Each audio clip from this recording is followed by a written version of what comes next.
देशातला एक तरुण काय बोलतोय, मग त्याचे विरोधक असतील, त्याचे प्रशंसक असतील किंवा तटस्थ असतील, हे सगळे त्याच्याकडे लक्ष ठेवून आहेत. तो म्हणजे कन्हैया कुमार. आपल्या सोबत आहे कन्हैया कुमार. कन्हैया कुमार, आप सिस्टम बदलने की बात करते हैं, कैसे बदलेगी ये सिस्टम? क्या स्टेप होने चाहिए इस मौका पर? देखिए, संघर्ष से ही किसी चीज़ को बदला जा सकता है। वैसे बदलाव समाज का, प्रकृति का एक शाश्वत नियम है। हम ज़्यादा से ज़्यादा उस बदलाव के नियम में अपनी भूमिका निभा सकते हैं। बदलाव तो निश्चित है, तय बात है। आप बदलाव की बात करते हैं, आप विद्रोह की बात करते हैं, लेकिन इसके लिए क्या कन्हैया कुमार इलेक्शन वाली राजनीति में भविष्य में दिख सकते हैं, या ऐसा कुछ प्लान है क्या? देखिए, सुबह जब सूरज निकलता है तो वो चुनाव लड़के नहीं निकलता है। हम प्रकृति और समाज के शाश्वत नियम जिसमें बदलाव निहित है उसकी बात कर रहे हैं। उसमें चुनाव एक रास्ता हो सकता है, एकमात्र रास्ता नहीं हो सकता है। लेकिन आप भविष्य में राजनीति जो चुनाव वाली है उसमें जाना चाहेंगे, ऐसे कुछ विचार आपने किया है क्या? देखिए, जीवन को लेकर के इतना प्रिडिक्शन हमारे मन में होता नहीं है। हम जिस समय जिस मोड़ पर होते हैं वहाँ जो भूमिका समाज के द्वारा तय की जाती है उसको निभाते हैं। अभी मैं विद्यार्थी हूँ, विद्यार्थियों का प्रतिनिधि हूँ, और शिक्षा का जो सवाल है, जो रोज़गार का सवाल है, उसको लेकर के लड़ रहा हूँ। और शिक्षा और रोज़गार का सवाल अपने आप में एक लार्जर पॉलिटिक्स से जुड़ता है, उससे कनेक्ट होता है। इसीलिए हम राजनीति की बात कर रहे हैं। बुनियादी तौर पे शिक्षा, विद्यार्थी और शिक्षा से जुड़े सवाल, उन पे ही अभी मैं केंद्रित कर रहा हूँ। तो आप राजनीति में नहीं जाओगे, ऐसा कह सकते हैं? नहीं, मैं ये नहीं कह रहा हूँ कि मैं राजनीति में जाऊँगा या नहीं जाऊँगा। मैं ये ज़रूर कह सकता हूँ कि अभी मैं कोई चुनाव नहीं लड़ने वाला हूँ।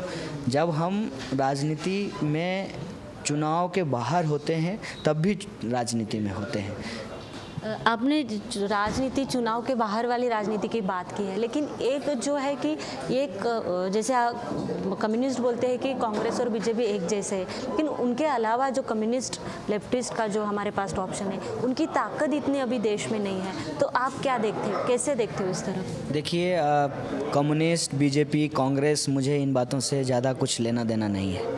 हमारा जो ध्यान है वो ये है कि क्या आज़ादी के इतने साल भी इस देश की बहुसंख्यक आबादी जो शोषित है, जो मुफलिसी में अपनी ज़िंदगी जी रही है, उसका जीवन बदल सकता है कि नहीं बदल सकता है? अगर ये राजनीति उसका जीवन बदलने में अक्षम है तो उस राजनीति को हम बदल सकते हैं कि नहीं दे सकते हैं? ये सवाल हमारे सामने है। इसीलिए हम कांग्रेस, बीजेपी और कम्युनिस्ट के बजाय इस देश के अंदर लोकतंत्र, संविधान की बात करते हैं। इस देश के अंदर जो अलग अलग महामानव रहे हैं, चाहे वो संत तुकाराम हो, अन्ना भाऊ साठे हों, सावित्रीबाई फुले हों, ज्योतिबा फुले हों, पेरियार हों, अम्बेडकर हों, गांधी हों, नेहरू हों, भगत सिंह हों, मार्क्स हों, उनके विचारों से सीखकर, बुद्धा हों, गुरु नानक हो, कबीर हों, उनके विचारों से सीखकर आज की जो समस्या है, ऊंच नीच, भेदभाव, असमानता, उससे हम इस समाज को बाहर निकाल सकें और हमारा जो संवैधानिक मूल्य है, समता मूलक समाज, उसको स्थापित कर सकें। इस पर हमारा ध्यान केंद्रित है। बेसिकली आप चुनाव राजनीति के अलावा जो राजनीति है उस पर ज़्यादा भरोसा करते हैं, ऐसा कहेंगे आप? देखिए, निश्चित तौर पे अभी मैं एक नागरिक हूँ। मैं वोट देने भर से मतलब रखता हूँ। चुनाव लड़ने से हमारा अभी कोई लेना देना नहीं है। विद्यार्थी होने के नाते जो छात्र आंदोलन है, शिक्षा के लिए जो आंदोलन है, रोजगार के लिए जो आंदोलन है, उसमें अपनी भूमिका निभा रहा हूँ। कन्हैया, आप युवाओं के साथ बात करते हो, आप मास के साथ बाबा साहब का नाम लेते हैं और संघ जो है वो भी बाबा साहब का नाम लेते हैं। क्या फ़र्क है इनमें? और देखा जाए कि रामदास आठवले है और बाकी सब लोग बीजेपी में जाके बैठे हैं जो कि बेसिकली अम्बेडकरी विचारधारा के हैं, कैसे देखते हैं? देखिए, अम्बेडकर का नाम लेना एक बात है और अम्बेडकर की विचारधारा को अपने जीवन में उतारना दूसरी बात है। फैशन के तौर पे बाबा साहब का तस्वीर घर में लगाना एक बात है और बाबा साहब के विचारों पे जीवन में उतारना ये दूसरी बात है।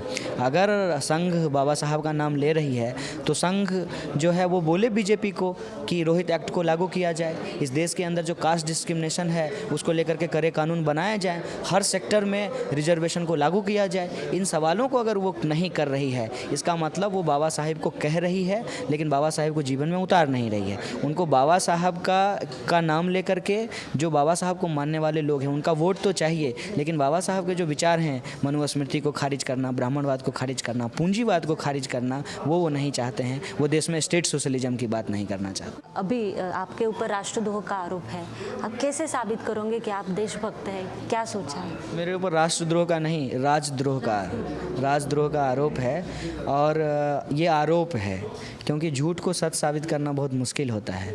ये लोग आरोप लगाए हैं, इनके आरोप की सच्चाई सामने आ जाएगी। बस इतना कह सकता हूँ कि जेएनयू इस देश का एक बेहतरीन संस्थान है और देश के खिलाफ ना जेएनयू का कोई विद्यार्थी, ना जेएनयू का शिक्षक, ना कर्मचारी देश के खिलाफ किसी भी कार्रवाई में शामिल नहीं होता है। वो शामिल होता है इस देश की जो सरकार है उसकी जो जन विरोधी नीति है उसके खिलाफ, इस समाज और इस देश को बेहतर बनाने के लिए। तो ये सच्चाई सामने आएगी, हमें पूरी उम्मीद है। कन्हैया जी, अभी आप बहुत सारी घोषणाएं देते हैं जो कि क्रांतिकारी घोषणा रहती है, लेकिन आप भारत माता की जय नहीं देना चाहते, क्या सोचते हैं उसके खिलाफ? और कुछ ऐसा आरोप लगाया जाता है। नहीं, मैंने तो ऐसा कभी नहीं कहा कि भारत की माता की जय नहीं कहनी चाहिए। भारत की माता की भी जय बोलिए, पिता की भी जय बोलिए। आप माता की जय बोल करके पिता की जय क्यों नहीं बोलना चाहते हैं? भाई की भी जय बोलिए, बहन की भी जो जय बोलिए, तमाम भारत के लोगों की जय बोलिए, भारत की जय बोलिए, उसमें से कोई दिक्कत नहीं है। आप कन्हैया पढ़ाई कब करते हैं? क्योंकि बहुत सारे लोगों का आरोप है या फिर कहते हैं कि कन्हैया इतना एक्टिविस्ट है, क्यों राजनीति की बात करते हैं, पढ़ाई करें थोड़ा। क्या कहना चाहते हैं उन लोगों को? देखिए, ये सवाल तो स्मृति जी से पूछना चाहिए, क्योंकि स्मृति जी ने जेएनयू को बेहतरीन संस्थान का दर्जा दिया है। तो बेहतरीन संस्थान का विद्यार्थी कोई ऐसे तो हो नहीं सकता, उसके लिए पढ़ना पड़ता है, एंट्रेंस एग्जामिनेशन निकालना पड़ता है, और जेएनयू में बने रहने के लिए जो रेगुलर प्रोग्रेस रिपोर्ट है, जो थीसिस का काम है, वो भी करना पड़ता है। तो मैं बता देना चाहता हूँ कि जब हम भगत सिंह का नाम लेते हैं तो भगत सिंह का सिर्फ नाम नहीं लेते हैं, उनको जीवन में उतारते भी हैं। इसीलिए भगत सिंह जेल में रहते हुए भी पढ़ते थे।